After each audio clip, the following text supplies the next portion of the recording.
For us, the most important thing is just build a better product for our users of all stages in all different kind of geos. That's where true organic growth comes from, is when your users speak for you and make content for you. Comments are content. Likes are content. Sharing is content. So for us, like every year is a battle. Right. You need users to come in to spend. You also need all users to stay and continue to spend. And people forgot what UGC stands for. Yeah, and now UGC Creators just stands for someone who quit their job and trying to make. Hey everyone, welcome to the third episode of Distribution by NewForm. Today I'm joined by our guest Zebo Gao, founder of Soundmap and several other apps that have been hitting really great numbers as of late. So excited to chat about growth and how Zebo's app development journey got to start.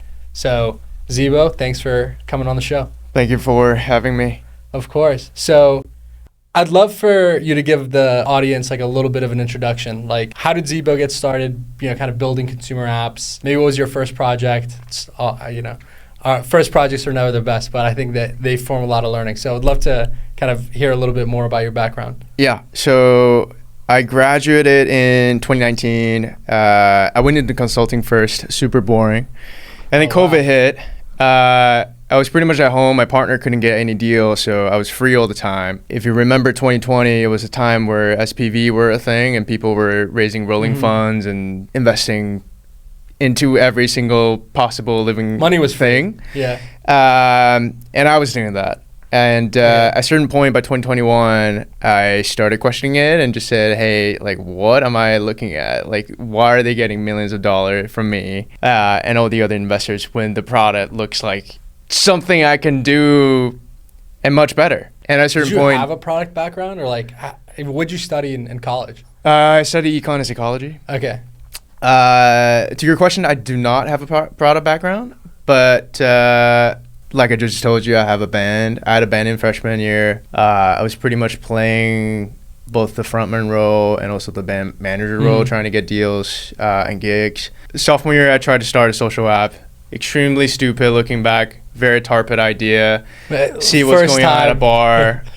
Never went anywhere. And then I did banking internships and Ps and ultimately went into consulting. Tried to start a media brand along the way, but never went anywhere. It's not too crazy, consumer products. I mean, if you use enough products, kind of sensitive to how it flows, it's not hard to draw up in Figma. But you'd be surprised at how unintuitive it seems for some people. Like, you say that, and I've just met so many, like, I've definitely met more bad, like, consumer product design people than good ones. I don't know if you disagree. I think ultimately it's just like rectangles on a screen with text on it, and then you just have to see how it flows and how you want people to flow. I guess that's a part where my music background or psychology background kind of comes in indirectly. It never felt too difficult. Even back then, it was making a website in Squarespace or InVision, and then now it's just Figma. So I just learned the tool, and then I was like, all right, I'm just gonna try this. So what do you think is the hard part about consumer apps? Like, what do you think, looking back the last few years, like, have you kind of learned along the way that, now led you to be a better founder? The hardest part is still retention. Retention. Dude, it's always retention. Anything more than 30-40% is yearly is like nearly impossible. Yeah, I mean, for subscription apps, you're looking at payer retention or user retention in general. For us, we're more social apps / games. We're looking at raw, day 30, 60, 180, 365. You can't lie about it. And tell us a bit more about like what's your current focus? I think like just so the audience can know, like what app is your core focus right now, and maybe a little bit of a brief intro about it. Yeah, so I'm making Soundmap right now. Soundmap, you can think of it as Pokemon Go for music. So you have a map, you walk around, you find songs, and then you can trade songs, build up your collection, and do all fun mini games with your friends on the app. You're monetizing through? We do not monetize through subscription. We monetize through in-game currency and boosts. Power-ups. So we're very much gamified and also monetized like a game. Our users call themselves players. In our mind, it's still a platform where fans come together through various gamification activities.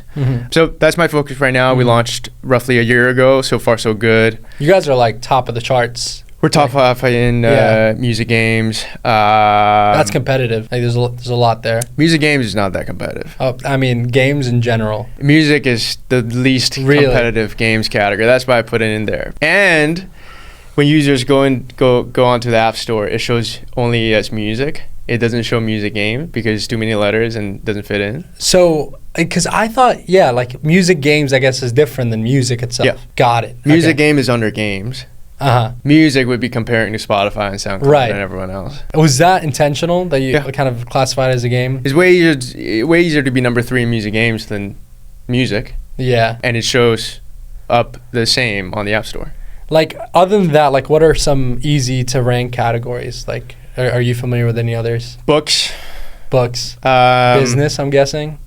I've never tried that one. I think weather, probably kind of easy. Health and fitness, definitely hard.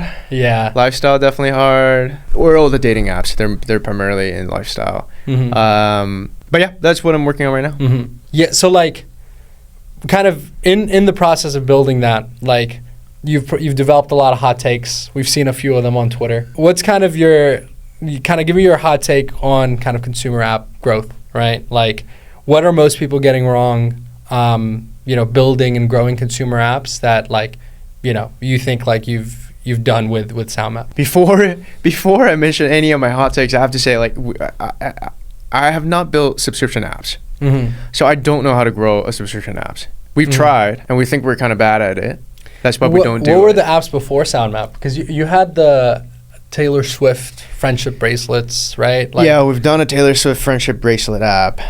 We've done a mental health app called Sincerely, where you can write anonymous letters back and forth. And after that, we tried a finance app called Matt Cash. We tried a pet app, like a B-roll for pets called Fluff. We tried a lot of things. All these experiments are on the still like listed on your kind of app.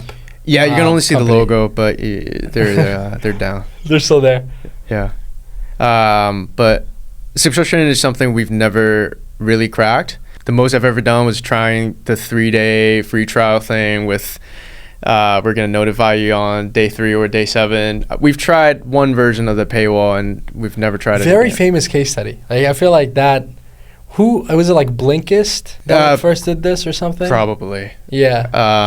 So I don't know much about how to grow subscription apps or how K-Factor plays into subscription apps. I'm sure Blake and Zach and Cal AI guys.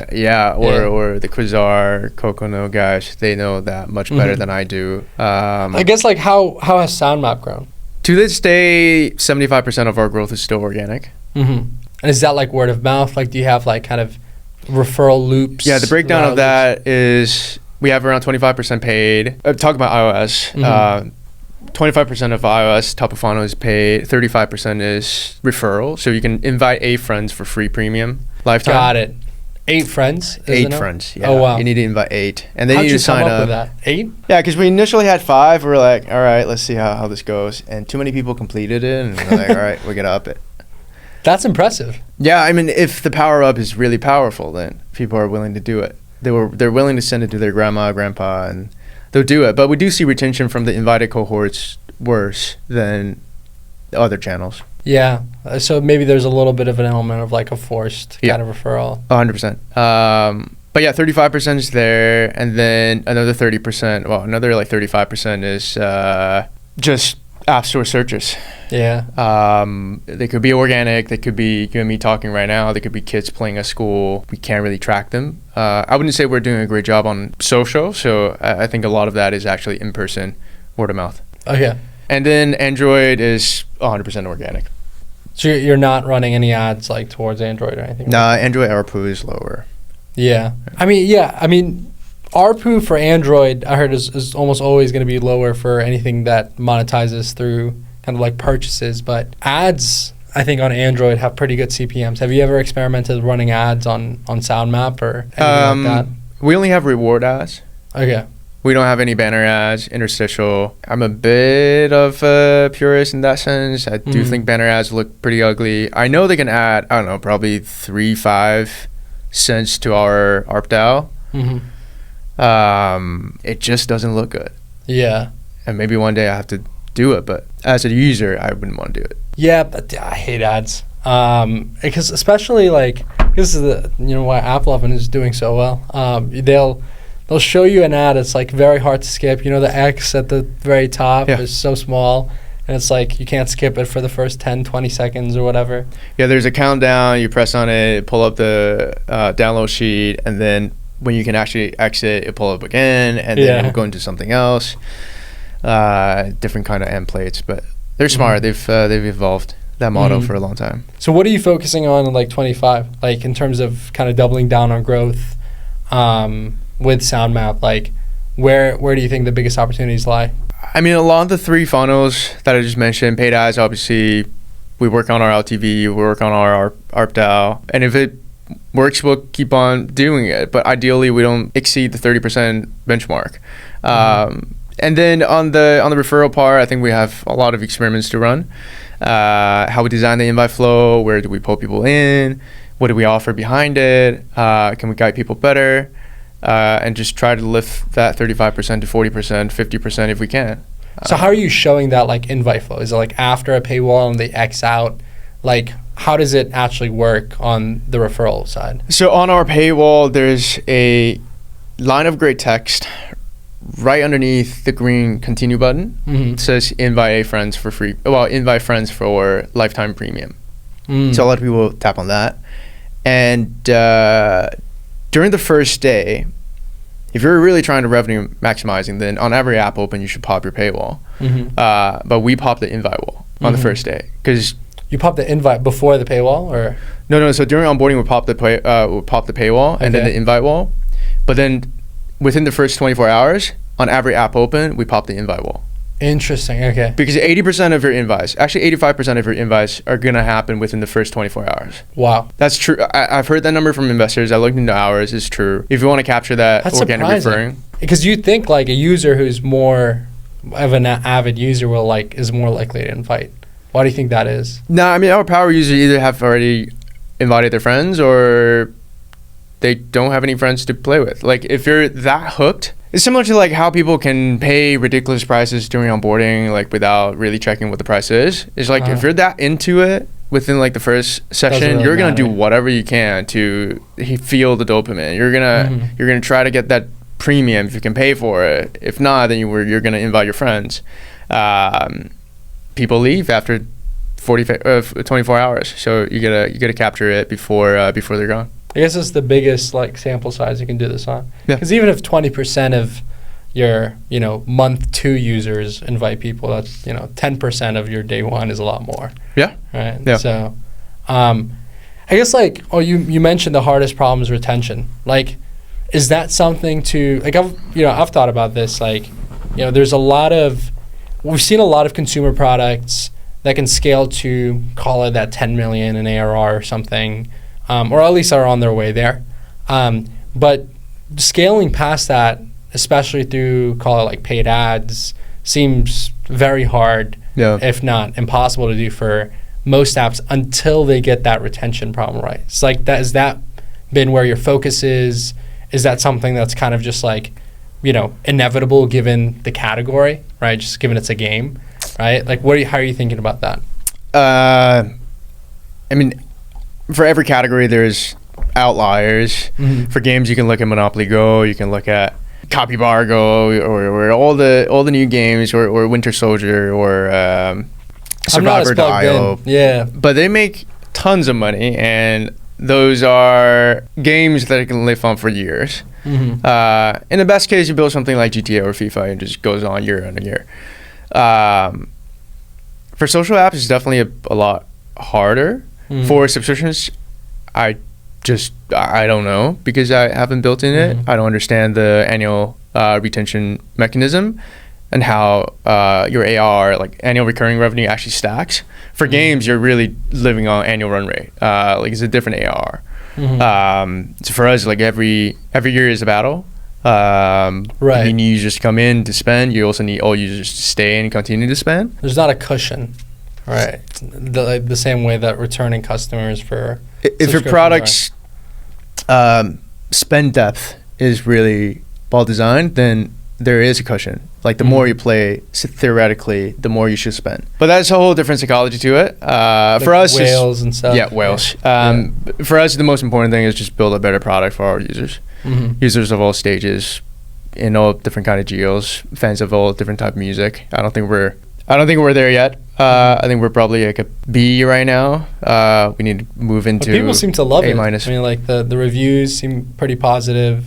People seem pretty engaged with it. Like, I mean, we see in the comments, right, on the ads. But I think we see from the numbers, people are leaving, and there is a certain reason why they leave. We're gonna exhaust all the tools we can to improve the product until we say, hey, maybe a music game only has X, like a market size of X, and call it there. Until then, we still have a long way to go.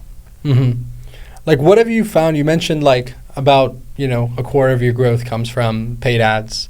Like, what have you found worked in terms of like content there, high level kind of like content styles or like approaches? What have you seen work for Soundmap? So paid ads, this is more of a personal preference or personal habit. We're very lazy.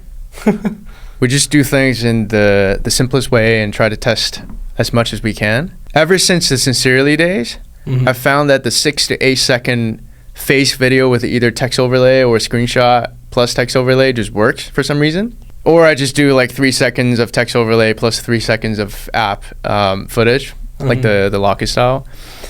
We've just been doing that for the first 4, 5, 6 months. Wow. And then it kind of stopped working. Actually, every now and then it still works. Depends on what the screenshot is or what the text is about. And then we started, but by the 6th month, we're also bigger. It was a lot easier to reach out to smaller creators and influencers, try to bring them on, give them a package deal, let them be ambassadors. So your ambassadors make a lot of content now? They make, we have like 10 to 15 accounts running at any given moment. This is both organic and paid. You're kind of like recycling, or is it more, focused on one? So they make the content. Those are organic. We pick the best ones for paid. That way we're really paying ones, but used everywhere else. That's the strategy we have right now. We'll see how it works. So far it works better on the paid side than the organic side. Hopefully we can find the right formula soon. What do you think it is on like organic that's, kind of hard to crack? Like, a lot of founders, obviously consumer app space, especially here in New York, swear by organic. We're biased. Like, we're a paid ad agency, right? Like, I think organic is like more asymmetric, right? If you think about like, you put $1 in, you may get $10 out. You may get 10 cents out. What do you think like it takes to really have a successful organic program? Like in terms of what you've seen. Great question, because we don't have a successful organic program. You had a few videos go viral. Like, I think you had the kind of comparison videos, right? But they didn't really convert. Interesting. Download didn't pump. That's a tug of war that like we always see. Like, maybe you get a break and you get a million views on something. Yep. There's no guarantee that actually translates to real revenue, let alone users. I don't know. I really don't know. I mean, you see, you go on Twitter, you see a lot of people post about organic reach and views. Ultimately, even if you have a viral video, people come in. If you're trying to cash grab, then your paywall needs to be really good. Get on that $6.99 weekly subs, and then do all the tricks you can with app review. But if you're trying to build a sustainable product that people are going to stay in, your retention needs to be really good, and you actually need K-factor. It's just that simple. I mean, an outlier of that is using invite code, but the point of using invite code is having a very strong product that's otherwise gated behind a paywall. You're talking about like the lapse type invite code? What do you mean by invite code? Invite code, like you have a referral code XYZ123, and then on every single piece of my organic content, you will comment, use my referral code, use XYZ123. That way the algorithm picks it up, sees more engagement, and then more easily go viral. But you use referral code as a substitution to the paywall, similar to what we're doing, like invite a friends for free premium, otherwise you pay. But anyways, I think content is great. I don't think company-led organic efforts will get the company super far. Ultimately, your users have to speak about you on their own, voluntarily. That's the only way to go really, really far. It also seems like a key man problem. Like I've frankly never seen someone like on the organic side. It's almost always the founder doing it and like spending 90% of his time there. I no longer believe in that either. In like kind of founder doing the content, or maybe at the very beginning. Mhm. I have a theory.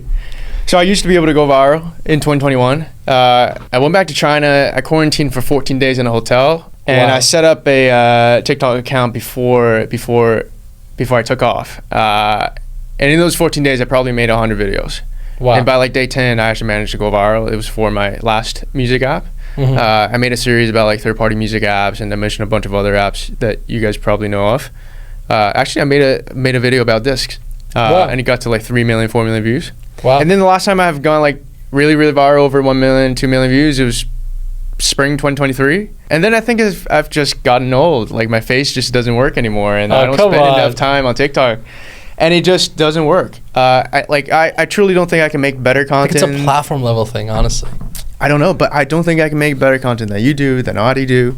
You certainly look I'm- younger than me. Right now. I think I'm just getting to a stage where if I need to test without anyone helping me on TikTok about certain hooks, valid props, using those as paid ads to quickly validate an idea, I can do it. But as a scalable thing, I will not put my time into it. Now we have 15 accounts. I'm one guy. Mhm. And my time is split among many, many, many things. Mhm. One addition to 15 accounts is not that much. Plus, I've made probably 400 videos about Soundmap at this point, and none of them has really done well. I'd rather give that time and that shot to someone else. Yeah, I guess it's like the question always as founders, like, can you give this to someone and have them do it 80% as well? Maybe even slightly better, like at times, than you can. Like, where do you see? Based on how much time I'm spending on TikTok, I think there's a pretty high chance that they can do it better than I do. At least not worse than what I do. Mhm. Because I barely spend time on TikTok anymore. How'd you find those ambassadors, like slash creators that you're working with? Is it users or? A lot of them are users, Mhm. but I mean it's the same trick everyone knows. Just set up a new account, swipe, train your Yeah. FYP, engage with them. There's I no think we tricks. literally posted a tweet on this. Yeah, Who you did? like it's the same thing everyone says. Yeah, like It's the same thing everyone Yeah. says, and then you run the Airbus lock-in strategy, but they're not going to tell you the real alpha. Like what's the real alpha? they're not going to tell you the real alpha that they just have a cracked product. And you Yeah. don't. I think it's about like the wow factor of a specific feature. I think the thing Lockett got right is that product demo almost always ceases, like never ceases to impress. Whatever it is It looks different. photo, is widget, is intimate relationships. Mm-hmm. Those sell well on TikTok. Yeah. And is very authentic, is a great product. I love Lockit. Airbuzz, you can make the same case for it. Mm-hmm. They can run the ambassador program because they have a lot of users who love the product, who want to be ambassadors. If you're someone new and just trying to do that without their retention, It's tough out I there. mean, Lockit has 30% day 90 from what I remember, and Nikita posted about it. Who else has that? Like, if you have it, sure, you can run it. Mm-hmm. And I'm sure it will work because if people are staying, your product has value, and it will be very easy to sell that to someone else. Otherwise, you can try all the tricks you can, and your product might just not sell. Yeah, I mean, what I've realized is like just working. We've worked with like 50 companies at this point, and I'll be honest, like our content strategy, you know, like we have a content strategy that we're applying for, you know, each company, and you see like the effect of one, you know, product to another. Like there's definitely a Pareto principle here, Yeah. right? Where like there's a power law of clients as well. And we see, some clients just like absolute hyperscale. Yeah. And it's sometimes, frankly, like clients who've never run paid ads before or like had no clue what paid ads were about or anything like that, but they had a good product, right? And they just had the right metrics and they're able to scale. I think like good product is something that it's hard to iterate to. Yeah, Like that- people yeah. don't hate paid ads. Yeah. I mean, at this point, like, people don't hate it. There's hundreds of billions of dollars spent on paid ads. I mean, like, someone likes it. Yeah, and paid ads help you discover things you might like, and they're getting really good at that. Kids even watch ads, like what they watch rewarded ads for certain things, and they literally don't mind it. Mm-hmm. If your product is interesting, if you give them like that dopamine within 3-5 seconds, they could be hooked, and they could be interested and then download it and try it out. The problem is not the format itself. Like paid ads just guarantee that you have a spot on their FYP. If that content is like so good and can work as an organic content, then having that extra download button pop up after 3 seconds won't really impact much of their impression of your product. And then they download the product, it's all on you. Like it's on the product side. And even better, if they hear about it, they love it, they comment on the paid ads, they comment on your organic side. That's where true organic growth comes from, is when your users speak for you and make content for you. Comments are content. Likes are content. Sharing is content. Like you need users to initiate that. Without that, if you're constantly pushing that flywheel, it's never going to spin. And people forgot what UGC stands for, right? User generated. Yeah, and now UGC creators just stands for someone who quit their job and trying to make 10 videos a day. Like that's not UGC creator. Like UGC is truly user generated video. Yeah, user generated content. It does not stand for freelancer created content. You need to be a user first. We don't like using the term UGC for our stuff. Like we call it performance creative. Like call it what it is.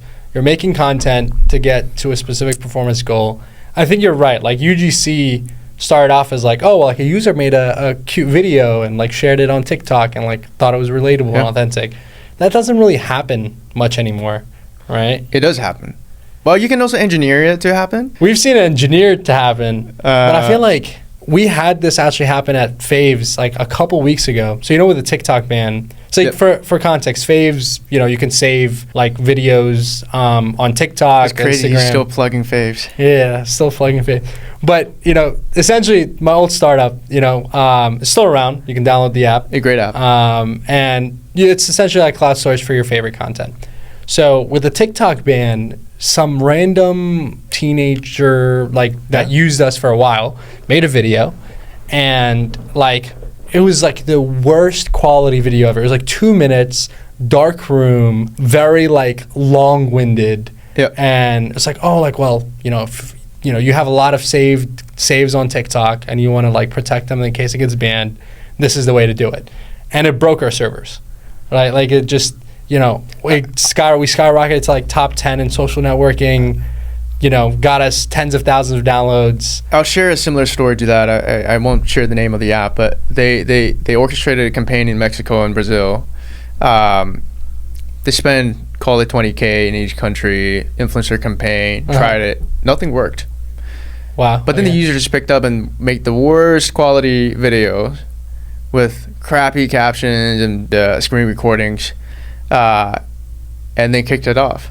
And then they have millions of downloads from that. Wow. So it wasn't because of the actual campaign they run. It wasn't directly because of the campaign they run, but it was just someone who saw the campaign, downloaded it, and actually made a video, a version that fits those demographics and those geographies better. Those are true UGC, and that got them millions of downloads. Actually millions of downloads. Wow. You don't normally get millions of downloads from a viral video. That's very rare. That's a really viral video. Yeah. No, and people started making videos in the same format. Wow. And that just shows how... Start a trend. And again, that is a great product, and is very retentive. They have other problems, but the core product for the core use case is very retentive, very graphic, very visual, and I think, on those attributes is better than Soundmap, what Soundmap is today. Well, what would you leave our audience with kind of to end the conversation, those building in consumer, whether it's apps or kind of web products? We'll just kind of leave it with, for 2025 and kind of looking beyond. I'd say be honest with yourself. Know exactly what you want to get out from this. If you want to make money, there's a weekly sub playbook. If you want to build 5 to 10, what I call it 1 to 10 million ARR subscription business, there's a whole playbook. Try the free trial, try the different plate wall, look for old AI, look for old apps that they can be improved with AI, blah, blah, blah. People have posted about it. If you want to do social, just be ready. Know exactly where you run into and be honest with yourself about the metrics that you have on hand. But either way, you have to be clear of what you want and really optimize for it. You can't really build a subscription app without wanting to wanting to charge for it, or you can't build a social app without having really strong K factor and rely on paid ads. The bars are really high. It's only getting higher. And it's only getting higher, so you just have to be honest about what you want, what you see. And then, who knows? Maybe OpenAI ships something new and it completely changes everything again. Are you using a lot of like API calls, right? Like OpenAI? No, not right now, but we have a weekend project coming out that we're going to use some. Okay, nice. What do you think, like, I mean, this has been said a million times, but AI makes, app development easier. Do you see anything like people haven't talked about, like kind of second, third order consequences of kind of AI in app development? I think there are a lot of like glorified versions of it or a very romanticized version of it. Mm-hmm. On Twitter, there are going to be like a lot more apps. Creatives are going to be making apps. I think a lot of that is true. Scaling, I'm not too sure. Just based on what we've experienced at Soundmap, I still cannot imagine an AI drastically replace even half or a quarter of our engineers. Mm-hmm. So I don't know how AI plays into scaling, but I'm also not an engineer, so I don't really want to comment on it. But I'm sure there are many, many interesting use cases that haven't been discovered yet, and hopefully we're one of the first to discover it. Okay. Well, I think that's that. Appreciate you coming on the show, and thanks everybody for listening. We'll catch you on the next one. Thank you.